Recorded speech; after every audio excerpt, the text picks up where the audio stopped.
Mr. President, I'm just going to open it up to you to go wherever you want with this. This has been something you've had to deal with your entire presidency almost. Were loud in saying it was not true. It was a witch hunt. And we had 4 separate investigations backing up your claim and culminating in what you saw yesterday. So your reaction to all that? Well, I think people learned a lot yesterday watching a very poor performance and watching things that they couldn't believe when they saw what was going on. And hopefully we're going to be able to find out how a thing like this started. It was a disgrace to our country. It was a disgrace from every standpoint. And I would say that most people have never seen anything like it. And then on top of it, you watched that performance. It was shocking and very sad. How much of that did you watch, sir? Say it, Sean. How much of the Mueller testimony did you actually watch? So I wasn't going to watch it all, and then I started thinking about it, and then I watched a little bit at the very beginning, and I couldn't believe what I was saying, and I ended up watching more than I wanted to. And then I watched the afternoon because, it was such a big crater at the beginning, and I said, now I have to watch Shifty Shift because he just went through 3 hours and now he has to go through Schiff. And I said, this is going to be very interesting. And I've never seen anything like it, actually. It was sort of good television. So I couldn't watch it all. I had meetings. I had economic development meetings. And I was saying, fellas, maybe we could move it to another time. But I didn't want to do that. But I got to watch enough, and it was shocking. I thought the Republicans represented themselves brilliantly, actually. John Ratcliffe and Jim Jordan, and all of them, Louis Gohmert. I could mention 15 names, or however many they have that spoke. It got fairly close to that number. I guess maybe it was a little bit less than that. But I will tell you that everybody representing the Republicans I thought was really good, and I thought the other side was typically biased, but they were stuck with a situation that they couldn't believe. Mr. President, I just mentioned the New York Times not long ago actually said that they believed that, the dossier, which I was stunned Mueller didn't know about Fusion GPS. The things he didn't know shocked me. Didn't know Jeannie Ray, Clinton's attorney, worked for him. But we'll put that aside. But they suggested at the New York Times that the dirty dossier that Hillary paid for that was used to spy on your campaign, your transition, and even your presidency, sir, was likely Russian disinformation from the beginning. Now, if that's the case, that would mean that the Russians knew that Hillary was paying for those lies, which would mean that the narrative that the American people have been fed by the media and the Democrats that, they were trying to help you, the Russians, that would mean if the New York Times is right for once, and I suspect they may very well be, that they were trying to hurt you more than Hillary.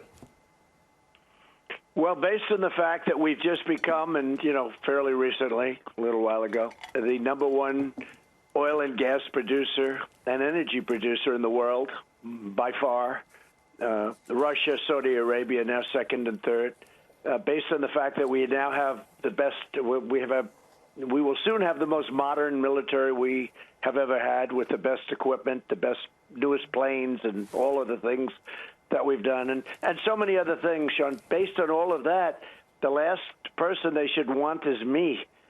But I have heard the same thing about the fake dossier. I've heard it came out of Russia. I think a lot of it also was made up. It was just made up out of like you'd write a novel.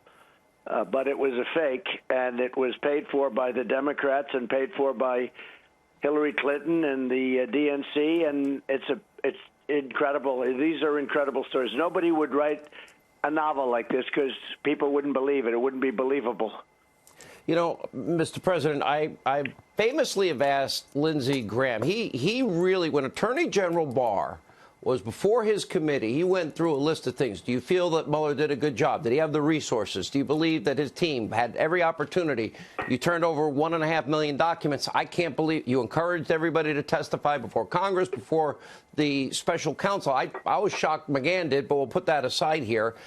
And you keep saying that you think we can't let this happen again. And I guess that we've learned from the Attorney General that he's going to look into whether the investigation into Hillary's server was rigged. He's going to look into potential FISA abuse. He's going to look into the origins of this probe. We know that Durham has now interviewed Steele for nearly 16 hours. We know the IG is very close to a FISA report. Why is it important to get to the bottom of this from your perspective? Because this should never happen to another president of the United States again. This is a absolute catastrophe for our country. This was a fake witch hunt, and it should never be allowed to happen to another president again. This was treason. This was high crimes. This was everything as bad a definition as you want to come up with. This should never be allowed to happen to our country again. Your thoughts, you've often said fake news. I call them out often on this program. Turns out there's been, I give a list starting with Richard Jewell and Ferguson, Missouri, and Cambridge Police, and Baltimore, Maryland, and UVA, and Duke Lacrosse, and Nicholas Sandmann. But they went with every single lie, every conspiracy theory. I don't see the media very often talking about the things you have accomplished. I mentioned the employment situation is the best since 1969. What do you say to the press in this country?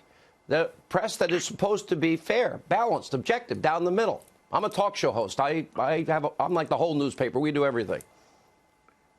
Well, I think the press has lost all credibility, much of it, but it's lost a big part of it, though. I mean, a very substantial part of it lost all credibility. And I watch as people scream at these poor Democrats, the congressmen, scream like I've never seen. You must do this. You must do that. I mean, these are supposed to be journalists, talk show hosts, all sorts of people. I cannot believe it.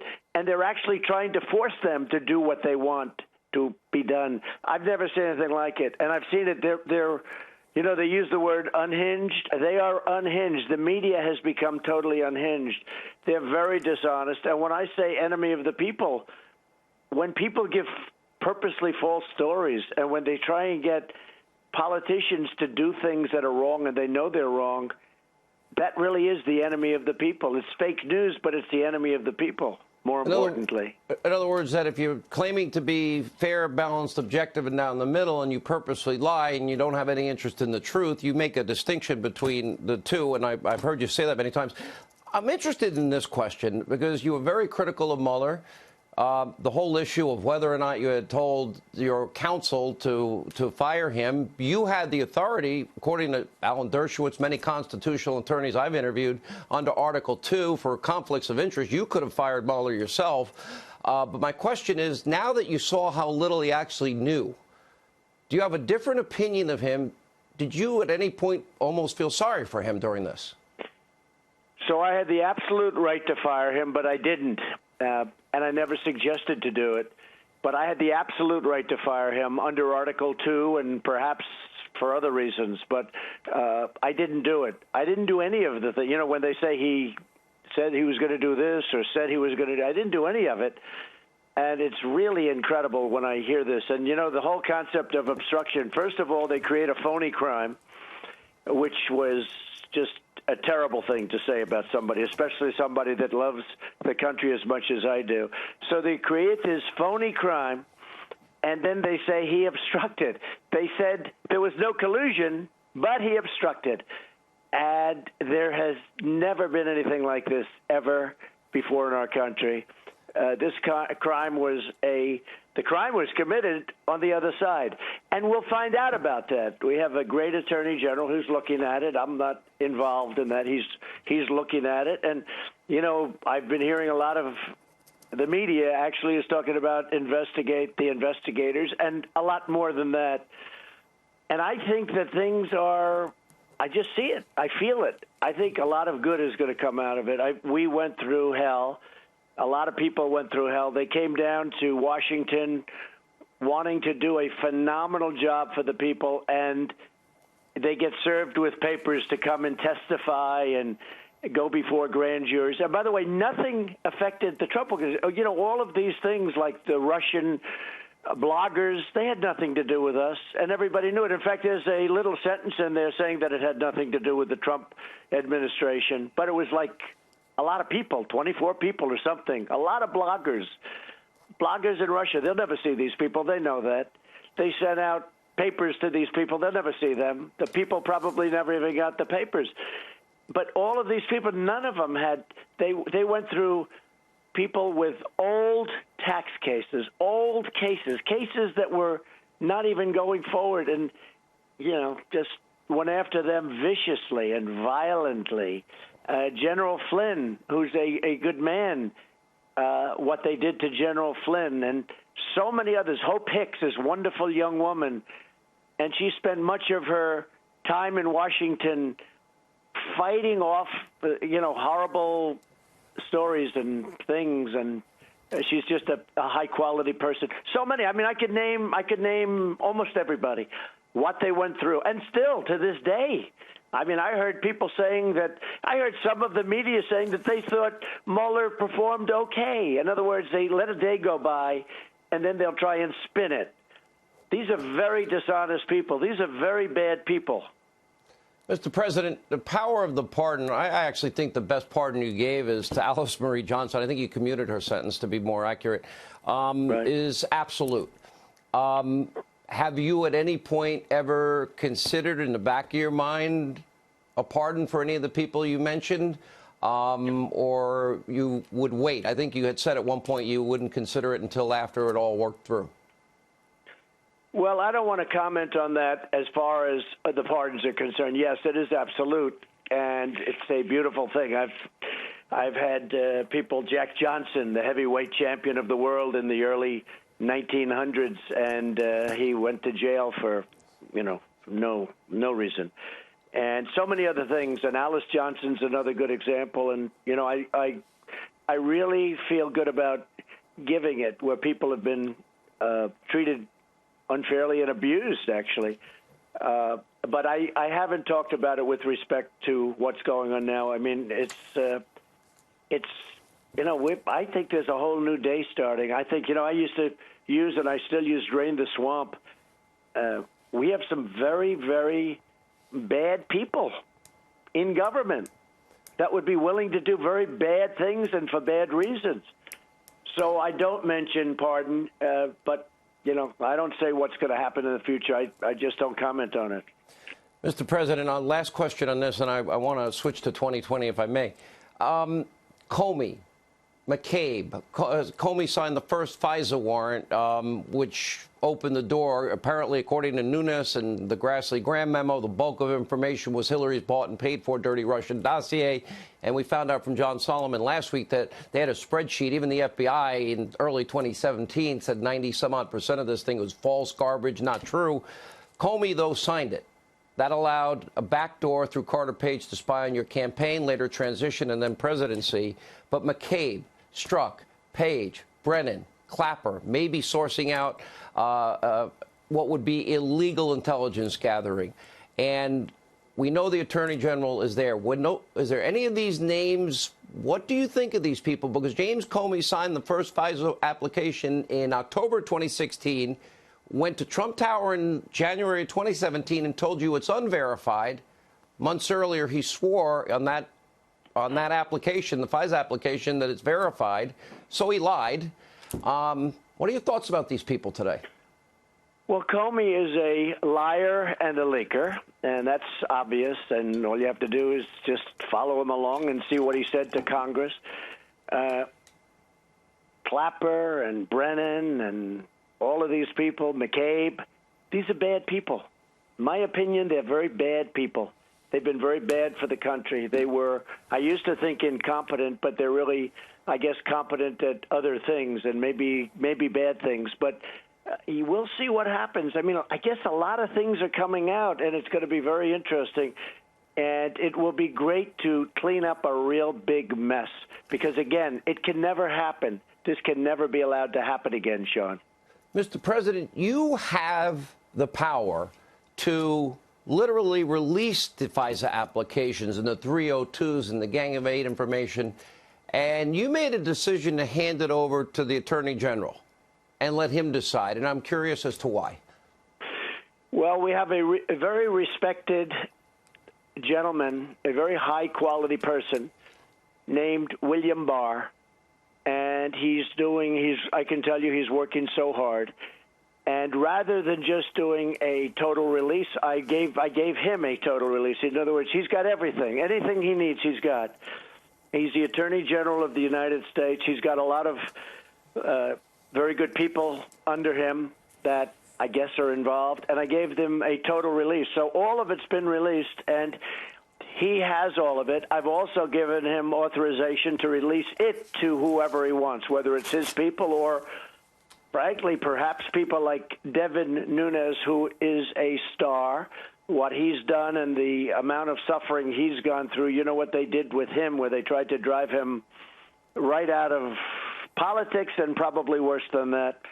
He's done an incredible job. And so many others. I mean, the job, they're warriors.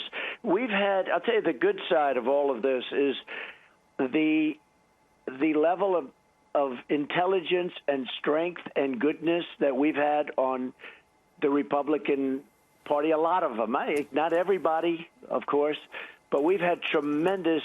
And when I say we, I'm talking about the country. The country's had tremendous support from Meadows and Jordan and Devin Nunes, and so many of the names that you saw yesterday performed so well. I mean, they performed so well, and they worked so hard because they saw this was a scam. This was an illegal takeover, as you'd say in the business world. I mean, this was a coup attempt, in my opinion. And this is the United States, and we wouldn't stand for it, and I wouldn't stand for it. We have some very great people, but we also have some very bad people. And I think we caught them. I believe, sir, that we have the premier law enforcement agency in the world, our FBI. We have the premier intelligence people in the world, but that's 99%. But the 1% at the top are the ones we're talking about abusing power. All right, so how closely are you paying attention to the 2020 Democrats that, by the way, seem most influenced by the squad, and all of them having even adopted some version of the insane new Green Deal that would get rid of the lifeblood of our economy, oil, gas, and, planes and cows and the combustion engine? Well, it's very interesting because I haven't seen it at all for the last 4 or 5 days. They're not talking about the Democrats. They're talking about Mueller and how badly he performed. And they're talking about everything that happened over the last few days, but in particular yesterday. You're not seeing much about the Democrats. But, look, you've got a few of them that are doing a little bit better than others. It'll be interesting. Whoever it is, I'm okay with it. We have the best economy we've ever had. As you know, we have the best stock market numbers we've ever had in the history of our country. And that's, if you look at 401ks, if you look at the kind of money that people are making. I'm not talking about rich people or just rich people. I'm talking about everybody. And blue-collar workers went up proportionately more than anybody. You saw that poll that just came out. Things are doing great. The best unemployment numbers, the best employment numbers. I tell you what, more people working in the United States today than at any time in the history of our country. And then we have the lowest unemployment numbers, especially for African Americans, for Hispanics, for Asians. Women are almost 70 years, the best numbers, and soon to be historic, meaning forever, meaning from the beginning. No, I think we're going to be in great shape. Let me ask this then. You have the AOC. I call it AOC plus 3. Who do you think wins the three hangers on? Who do you think wins the nomination? Really, I really believe they're going to hurt the Democrats, but who knows? I mean, we'll see. But I think we're going to do very well, Sean. I think we're going to do very well. We have tremendous spirit. Every time, you've never seen an empty seat. We go into these massive arenas, and they're packed, and there's thousands of people outside. You've never seen an empty seat. So I think we're going to do very well. All right, 3 quick questions, and I'm going to let you go because you've been very generous with your time. Who do you think wins, and will you tell us? And is there one of the group of Democratic hopefuls that you hope wins because you know you can beat them easily? Well, I could say that obviously the top 3 or 4 look like they're doing better than the rest. So Sleepy Joe is okay, but he's fading. I think he's fading fast. The only good thing about Mueller is it made Joe Biden look like a dynamo. So when you watch Mueller's performance yesterday, I think probably Biden is the one that asked him to go on. So you have him, and he's sort of a little bit leading, and then you have a whole group. You have Elizabeth Warren, formerly known as Pocahontas, and I'm sure that'll come out because that's a tough thing for her to withstand, I believe, because her whole life was a fake. She used that very, very adeptly, and it was not good. And you have Harris, and Bernie looks like he's fading. To me, Bernie looks like he missed his time. I think, you know, what Hillary did a few years ago was pretty tough, frankly, for Bernie. Yeah. But that was his time. I don't think it's Bernie's time. I see him flailing. He's flailing all over the place. He's going crazy. I call him Crazy Bernie. But the fact is that I think those would be probably the 3 or 4. Maybe there's another 1 or 2. And, you know, I don't necessarily see anybody else gaining traction. Mr. President, last 2 questions. First one is on both Iran and North Korea have recently fired test missiles. Here's my question for you. I think I've known you for over nearly 25 years. I know your mindset on this very well. I said it on the air in a message to the Muellers that they better be careful. You will not put boots on the ground. You probably are going to show some level of patience. But at the end of the day, if they force you, I believe, knowing you, my belief is you will devastate them. And North Korea, you've given them nothing. People criticize. I said certain things I believe about Donald Trump. One, you will put no boots on the ground. You will never try and bribe a dictator like Clinton did with North Korea and like Biden and Obama did with the Muellers. And I do believe that if pushed, the military might you would unleash will be mighty and it won't require boots on the ground. Am I right? Well, I think that in the case of Iran, they know that better than even you do, and probably even stronger than you said it. I think they understand that very well. And in the case of North Korea, I'm actually getting along very well with him, but we'll see what happens. I mean, you know, the sanctions are on, the hostages are back, we're getting the remains back. They haven't done nuclear testing. They really haven't tested missiles other than, you know, smaller ones, which is something that lots test. But I think with North Korea, we've been doing very well. But that doesn't mean it's going to continue. We have a relationship. President Obama had no relationship. You would have been at war. Had Hillary Clinton won this election, you'd be at war right now with North Korea. And I have no doubt about that. That's where it was heading. It was heading there very rapidly. So as I said, we'll see what happens. But I think what you said might be somewhat of an understatement. Last question, Mr. President, and I have said many times in this program, all you've given Kim Jong-un is your time. And, yeah, we got remains back, we got hostages back, and missiles stopped up until fairly recently, and you just gave time. Let me ask, maybe it's because it's New York, and I know a city that you obviously love a lot, and you've seen and you've watched with us these police officers being pounded with water and not reacting. And to me, if this continues, that is a disastrous situation for the people of New York City. Well, it's a bad mayor, probably the worst mayor in the history of New York City. He's done a bad job, and now he's running for president, and people can't even believe it. He's a horrible mayor. The policemen and women cannot stand him. They don't respect him. They don't like him. Remember, they turned their back on him a couple of years ago when he got up to speak. Everybody turned their back, and they kept it that way, and still they want to do it, but they still have respect for the office, if not him. Yeah, but Mr. President, I thought that was tragic watching that scene. A couple of days ago when I first saw it, I couldn't believe it. I said, let me see that again. I don't believe what I'm seeing. And I know New York's finest, and New York's finest, in fact, we were in touch with them today. They are devastated that, frankly, that could happen, and also that those 2 officers would allow that to happen. That was a terrible thing. Well, we better, every single one that we have on video, I'd like to see arrested. Mr. President, I won't take any more of your time. Thank you so much for being with us. As always, we really appreciate it, sir. Thank you, Sean. Thank you very much. Thank you.